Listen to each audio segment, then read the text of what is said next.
Good evening and welcome to the Manteno Village Board meeting for Monday, September 21st, 2020. I'd like to call the meeting to order, and if we could all please rise for the Pledge of Allegiance. Pledge allegiance to the flag of the United States of America and to the republic for which it stands, one nation, under God, indivisible, with liberty and justice for all. Roll call, please. Boyce. Here. Martin. Dole. Here. Crockett. Here. Geske. Here. Phillips. Here. We have a quorum. Tonight, as always, we begin with the approval of the minutes. We have our regular board meeting minutes from September 8th, 2020 that were included in everyone's packet, and hopefully everyone has had the opportunity to review them. Is there any changes, additions, deletions, corrections to the minutes? If not, I would accept the motion to waive the reading of the minutes and approve them as presented by the clerk. I'll make the motion. Motion by Crockett, I'll second. second by Dole. Roll call. Crockett. Yes. Dole. Yes. Boyce. Yes. Geske. Yes. Phillips. Yes. Motion carries. Public participation, is there anyone that's signed up to address the board? No one this evening, Mr. Mayor. Okay. Village President's report, just a couple things that I have tonight. We've had a vacancy on the Manteno Police Pension Board for the past several months. Actually, it's been probably longer than that since Dr. Boyd has taken or become the president at KCC, and he was serving in that capacity on the Police Pension Board, and his time is not, he doesn't have the available time to do it now. So we have a vacancy there. In our last audit, they noticed that we did not have a full pension board, so I wanted to go ahead and fulfill that office tonight. I've asked Mark Kainer, who is a officer with the People's Bank in Manteno, to serve on that board. We have a couple different bankers. There's a couple officers that serve on the board, and then they also elect somebody to serve on the board. So we like to have people with financial backgrounds. They're the ones that make the decisions in regards to the Manteno police pension. So it's nice that we have some bankers that are willing to serve on the board and would serve in those roles. So I would put before you the nomination or the name of Mark Kainer. Mark is an Assistant Vice President in the Commercial Loan Office at People's Bank in Manteno, and I would ask for a motion to approve that appointment. I'll make that motion. Motion by Dole, second by Boyce. Roll call. Dole. Yes. Boyce. Yes. Crockett. Yes. Geske. Yes. Phillips. Yes. Motion carries. Thank you. I will notify Mark that he is officially on the board. The other item that I have is under new business is Ordinance 2012, which is an ordinance amending Title III Business Regulations, Chapter 9 Liquor, by changing Section 3-9-3 Applications and Section 3-9-6 Bond and Section 3-9-15 Transfer of the Municipal Code for the Village of Manteno. This is an amendment to our liquor code, and I'm going to turn it over to Mr. LaRock as to why we wanted to adopt this and to change this. Yeah, we've had a couple of people this year that have essentially transferred the license from a previous owner to a new owner. Our previous ordinance, we did not allow transfers, so we worked with Joe Kankar on this, and he gave us some language for other villages that have that ability. So it makes it a lot easier for the applicant and also for the staff to be able to streamline this a little bit. The old way of doing it was a little bit cumbersome, so this makes it a little simpler. We also had some language in there. We used to require a bond. We no longer require that. We have insurance requirements, but we don't require the bond. So this is just to kind of clean things up and make it a little easier for everybody to facilitate those transfers when a new owner comes into an existing business. And like you said, we've had several of those this year. If you remember, in the last several months, the liquor license changed at the Midtown Wine and Spirits. It's changed for the Anthony's Bar on Main Street. It's changed for Route 50 North on Route 50. New owners are coming in, and like I say, this one kind of we realized that we had an issue, that it really wasn't business friendly to be able to do this, and we tried to streamline it. We still require all the same paperwork and, documentation that we had in the past. It just makes it a little bit easier for them to make the transaction. So ordinance 20-12 will be on the consent agenda later on in the meeting. And that's all I have. Village Administrator's report, Mr. LaRock. I have nothing this evening. Committee reports and Public Works and Utilities, Mr. Boyce. Thank you, Mr. Mayor. I have nothing on the agenda tonight, but I do have a Public Works meeting tomorrow morning at 7 a.m. right here. Bright and early tomorrow, 7 o'clock. Okay. Properties and Recreation, Mr. Martin is not here tonight. He does have, well, I guess he doesn't have any more Parks and Recreation Committee meetings scheduled until next spring. Jim that's kind of shutting down for the fall then, and they'll meet again next spring to discuss stuff for hopefully next year the parks will be a different situation than what we had this year. Yep, and just a couple things are on the agenda, but nothing pressing, so. Okay. Public Safety and Health, Mrs. Dole. Thank you, Mayor. I don't have any action items on the agenda tonight. My next public safety meeting is Wednesday, October 14th at 7 a.m. at the Village Boardroom. Just wanted to remind everybody, this Saturday at 6:30 p.m. there will be a lighted golf cart parade going through town. If you are driving through town Saturday night, be cautious driving and look out for the parade. The parade starts at Legacy Park and ends at Heritage Park and will be winding through many village streets. While the parade is going on, there could also be several streets blocked while the parade passes, so please be patient. The best place to watch is from somebody's yard, along the route, or at one of the parks. So grab a lawn chair and enjoy the show. There is a map on the Manteno Chamber site, and it tells you that you should, be in the north parking lot and use the north entrance of the parking lot. No walkers or throwing candy. So, but definitely they are for sure winding through the streets of Manteno. And also this weekend, show your support for your local law enforcement officers by illuminating your house in blue on the weekend of September 26th and 27th. So just to proudly display your support of our men and women in law enforcement. Al, would you like to say anything, or? No, it's just a nice event, something they've been doing for years, and it seems like it's catching on more and more what's going on. But put your blue lights out and just show support for law enforcement. It's kind of nice. I noticed that the local Ace Hardware has got the blue lights for sale too, right when you walk in the door. So Good support. they had several of them still on Saturday. So. I got mine on. Oh, you're early then. Jim, can you change all light bulbs? They didn't have that many. Little blue spray paint. That's all I have. Thank you, Ms. Dole. And the parade route is on the chamber website, Yes, it and I is. think it might Yep. be on the village website too. And Ryan just said that they've obviously they've gone through the route once already, and it's going to take about an hour for to wind through all the different streets with with the number of golf carts. And she's still taking registrations, so if you go on the chamber website or the village website, you can still register. I think it costs $10, and she's trying to keep track of how many actual entries we're going to have.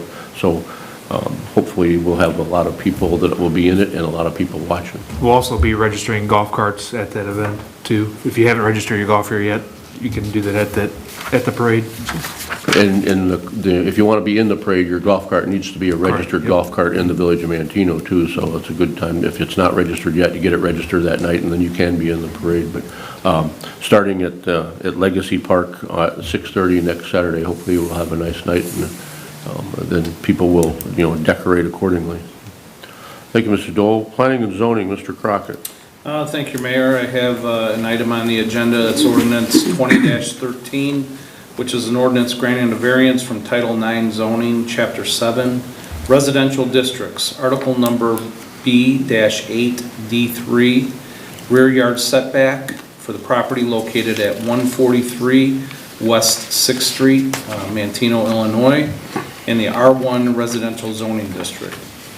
On September the 9th, the Planning Commission held a public hearing to determine if a variance should be allowed to facilitate a garage addition for the property located at 143 West 6th Street.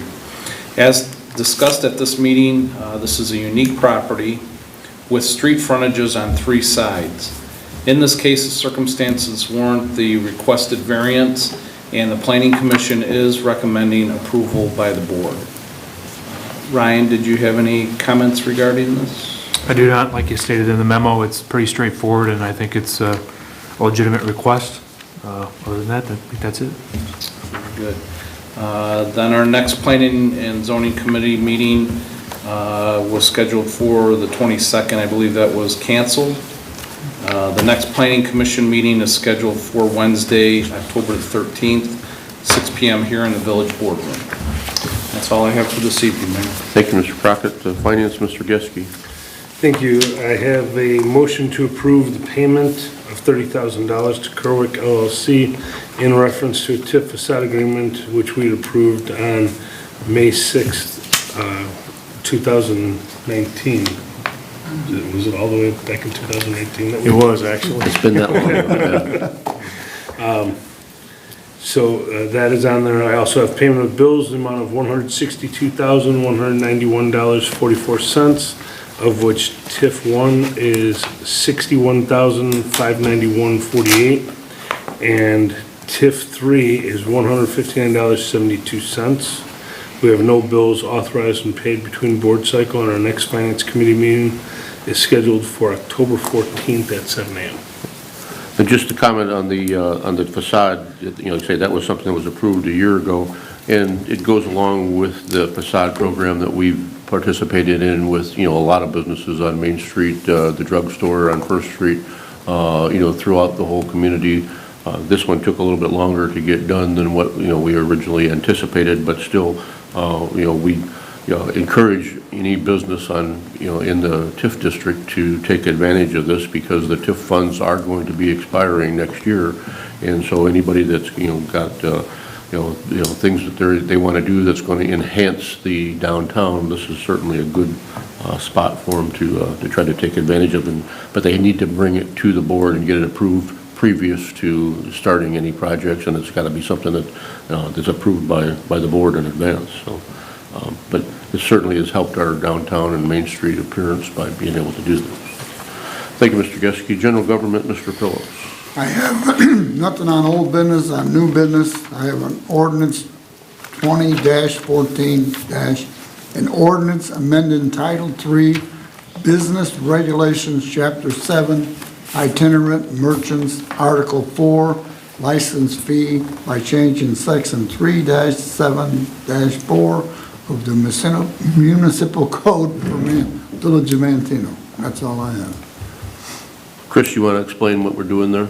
Yeah, we had an itinerant merchant, which rarely happens here, but we did have one come in and found out that she wasn't aware that we had that requirement, so gave her the applications and she filled those out and was going to set up 3 or 4 times this year.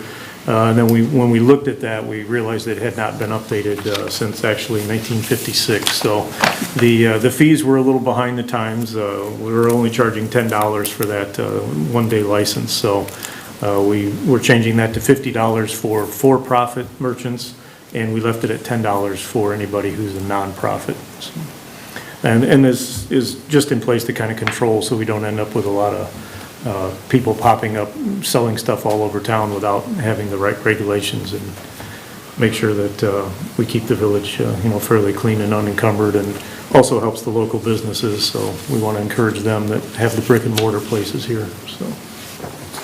Thank you. Thank you, Mr. Phillips. So the items that we'll be voting on in the consent agenda tonight are as follows. Under old business, we have nothing. Under new business, we have ordinance 20-12, which is an ordinance amending Title 3 Business Regulations, Chapter 9 Liquor by changing Section 3-9-3 Applications, Section 3-9-6 Bond, and Section 3-9-15 Transfer of the Municipal Code for the Village of Manteno. Item number 2 is motion to approve the payment of $30,000 to Kerwick 2 LLC in reference to a TIF facade agreement approved May 6, 2019. Item number 3 is ordinance 20-13, an ordinance granting a variance from Title 9 zoning, Chapter 7 residential districts, Article number B-8D3 rear yard setbacks for the property located at 143 West 6th Street, Manteno, Illinois, in the R1 residential zoning district. Item number 4 is ordinance 20-14, an ordinance amending Title 3 Business Regulations, Chapter 7 Itinerant Merchants, Article 4 License Fee by changing Section 3-7-4 of the Municipal Code of the Village of Manteno. Paying of the bills, a motion to approve payment of the bills in the amount of $162,191.44, of which $61,591.48 are from TIF 1 and $159.72 are from TIF 3. Are there any items on the consent agenda that need to be voted on individually? Seeing none, I'd accept the motion to take a single roll call vote on the question of passage of the agenda items as read. I make the motion. Motion by Phillips, I'll second. second by Dole, roll call. Phillips. Yes. Dole. Yes. Boyce. Yes. Crockett. Yes. Geske. Yes. Motion carries. I accept a motion to approve by omnibus vote the ordinances, resolutions, motions, and orders contained in the consent agenda as read. So moved. Motion by Geske, I'll second. second by Crockett, roll call. Geske. Yes. Crockett. Yes. Boyce. Yes. Dole. Yes. Phillips. Yes. Motion carries. Comments, you have anything you want to talk about tonight, Mr. Boyce? Oh, no comments tonight, thank you, Mr. Mayor. Mrs. Dole? Well, I hope we have good weather for the golf cart parade, so. Yeah, this is the hopefully- weekend that is normally our Oktoberfest, so, any other year, Main Street would be, getting blocked off Yeah. now, and the carnival would be in town getting set up, and, so this is the weekend that, if you remember last year, the weekend that came in and blew everything away, so hopefully we'll have better weather this year. Yeah, that was a, Just be patient as you're waiting for the golf cart to go around town, so just, I'm sure it'll be blocking off some streets. I didn't catch where they were crossing Division, I didn't look to see. I believe that's at Main Street. At Main, okay. Yeah, and I suspect you'll hear, some of the golf carts coming. I would assume some of them might be loud. Just guessing. And also this weekend, I believe there's garage sales are happening too, where Sarah is taking people's, sign-ups for the garage sales, similar to what they've done during Oktoberfest. The idea there being that, the garage sales are spread, throughout the community, so people can, they don't have to congregate, obviously, at one location, and, they can go from sale to sale without having a lot of people, congregated at any one spot. So trying to, resemble what we had a little bit from Oktoberfest, but doing it on a lot different scale. Do we ever decide about Halloween? Is that definitely, we're We're discussing that tomorrow morning. discussing tomorrow I've had a lot morning? of people ask Yeah. what we're doing, and Yeah. like I said, we're going to discuss that tomorrow at our committee meeting. And, one of the things when people have asked me, I said, well, we're kind of waiting to see, first of all, we wanted to see whether we were going to come out of the mitigation efforts that we were in last week with the state, and, the enhanced mitigation, and on Friday, that was lifted. We want to give everybody a heads up of what's going to happen, but we don't want to do it too soon, because if you make an announcement now, what you're going to do, who knows where we're going to be 30 days down the road before Halloween. So I don't want to be on and then off and then on again. It's, as we get closer, we can, make some determinations. But I think tomorrow we're going to talk about our options to see what they are. Okay. It's on a Saturday this year too, I think, isn't it? Yeah. So even if we do it, there's discussions about, do we do it in the afternoon? Do we keep it in the evening? You can rest assured, whatever we do, there'll be people for and against. So. Mr. Crockett? This Friday and Saturday is also the Tootsie Roll Drive, so please get out and give, and be careful with those folks standing out on the corners as well. Chief, those people, have they gotten cones and stuff from us, or is that something that they prepare themselves? Most of the groups anymore have their own vests and whatever they need, but we have them available. They always know they can come and get them, but most of them have their own stuff. Okay. Yeah, it's a good weekend in a bad way. It's a good weekend because there's going to be a lot more traffic with the garage sales. Hopefully they'll be cautious of watching the guys and people that are standing on the corner. Yep. Mr. Geske? I have nothing. Mr. Phillips? I nothing tonight. I have nothing else further, so I would accept a motion to adjourn. I'll make that. Motion by Boyce, Second. second by Geske, roll call. Boyce. Yes. Geske. Yes. Dole. Yes. Crockett. Yes. Phillips. Yes. Motion carries. Thank you very much for coming and for watching.